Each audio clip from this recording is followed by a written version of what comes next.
Hi,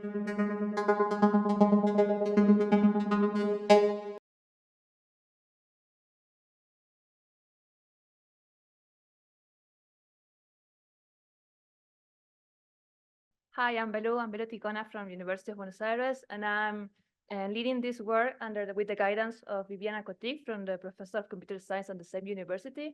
And we're collaborating with Fernando Carranza, who is a linguistic and who also works at the University of Buenos Aires.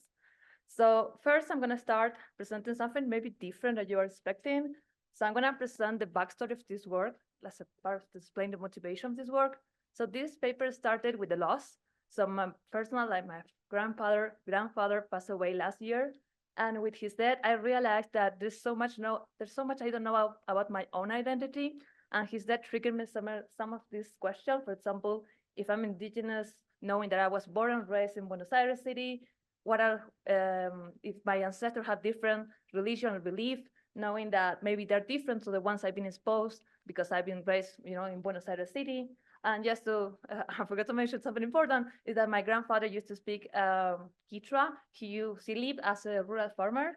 And I realized that with his dad, that he was the last member of my family who didn't know anything about Spanish. So my family, like, that language is kind of lost. So the question is, what can I do as a computer scientist and now as an indigenous descendant? And I want to translate this question to the motivation, like, for example, diversity. How can we work towards like preservation of diversity, of cultural identity, about how to transmit knowledge through generation, and also how to preserve like language in general. And this is a general question I have now for all of us. So how can we do together, like as a computer scientist and or maybe not like indigenous descendant? So having explained that, I can now start presenting our work. So what we did is, okay, we want to work with indigenous language from Argentina. So we need to understand first the current state, right? So what we did is we tried to identify the linguistic previous work, and also using the official census data from Argentina. We identify the 7 most important indigenous language families. Here in the picture, you can see in the map, you can see the distribution in the country, and also which one are these the language families.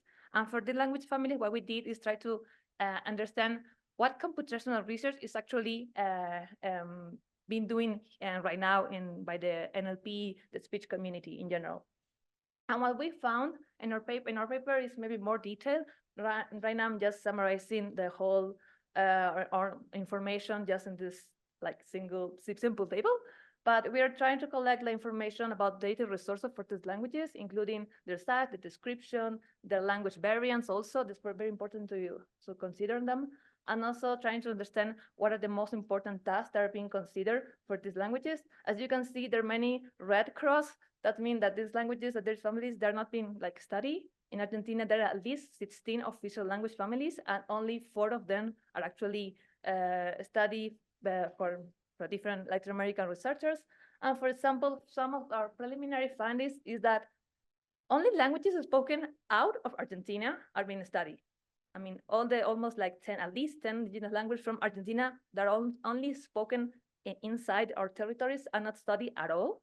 And also that we found out that in general, there's a strong relationship between the identity of the authors of this work and the language that they study. For example, there's a lot like individual researchers, South American researchers working on this, but maybe in UK, in the United States, but they're working kind of alone. Maybe it's very hard to like have fun collaborations.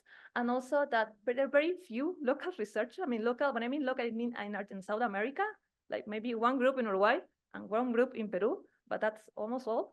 So just to finish, I would like to invite you all to start working on this field. It's very important.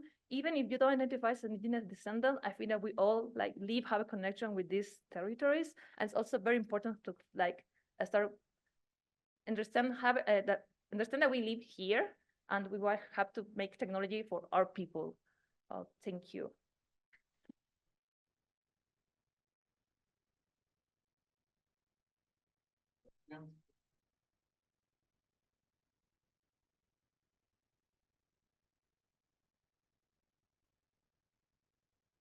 Hello, got you. Thank you for the talk. I think this is very important work. I'm because it is important, I'm just wondering what the next steps you think and you want them to be. Yes, of course. I mean, well, right now we're trying to finish this like systematizing the previous like studies, just to the idea is to present a paper that can help people to onboard the area. Maybe you don't know anything about indigenous language, but you want to start working on this. What ethical implication? What is the current research state on this field?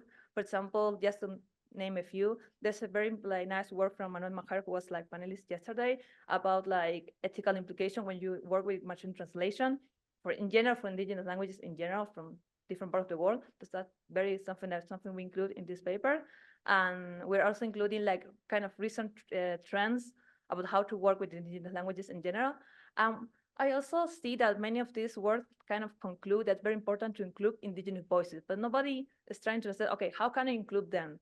Because we have different challenges. Here in Mexico, like yesterday I've been learning a lot about like Mexican history. It's very different in Argentina history, the Bolivian history, and we have different challenges.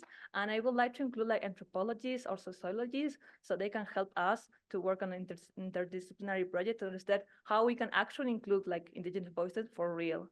That's then future steps. And if you want to start working on this, that's a research idea. I mean, reach out to me because that's something I would like to work in the following months.